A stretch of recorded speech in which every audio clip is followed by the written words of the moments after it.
বলেছি যে আমাদের অঞ্চলের পক্ষ থেকে অঞ্চলের উন্নয়নের জন্য আমাদের যে প্রচেষ্টা, আমাদের প্রধান মাননীয় সালাউদ্দিন সরকার যেভাবে অঞ্চলের সমস্ত দিক থেকে পানীয় জল থেকে রাস্তাঘাট থেকে আরম্ভ করে বিদ্যুৎ থেকে আরম্ভ করে আমরা যেটা চাই, এবং সমস্ত পার্টির পক্ষ থেকে আমাদের তৃণমূল কংগ্রেসের পক্ষ থেকে সমস্ত প্রচেষ্টা করে আজকে আমরা অঞ্চলটাকে একটা সমৃদ্ধশালী অঞ্চল তৈরি করার পথে, যে অঞ্চলে আমরা এমন একদিন আসবে আমরা ঘোষণা করব আমাদের আর এখানে কোনো রাস্তাঘাটের কাজ নেই।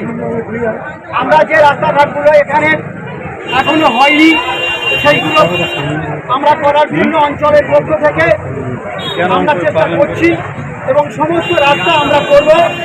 আগামী 26-এর নির্বাচন আপনারা জানেন, আগামী 26-এর নির্বাচন সামনে রেখে আপনাদের প্রলোভন দেওয়ার জন্য অনেক পার্টি, বিশেষ করে বিজেপির দালাল, বিজেপি সমস্ত দিকে টাকা সরিয়ে দালাল ছেড়ে দিয়েছে। সেই সমস্ত দালালগুলো এই গ্রামে গ্রামে ঘুরে আমাদের যেখানে আমাদের তৃণমূল কংগ্রেসের বিরুদ্ধে অপপ্রচার চালিয়ে আমরা যাতে এই ভোটে এখান থেকে হারিয়ে সেই চেষ্টা করবে।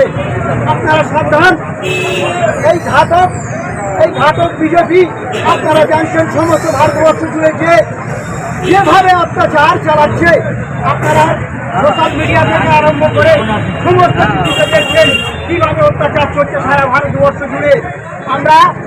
তাদের মুখে কোনো উন্নয়নের কথা নেই, তাদের মুখে মানুষ কি খাবে, মানুষ কি করবে সেই কথা তাদের মুখে নেই। আমরা তাদের বিরুদ্ধে আমাদের নেত্রী মমতা ব্যানার্জি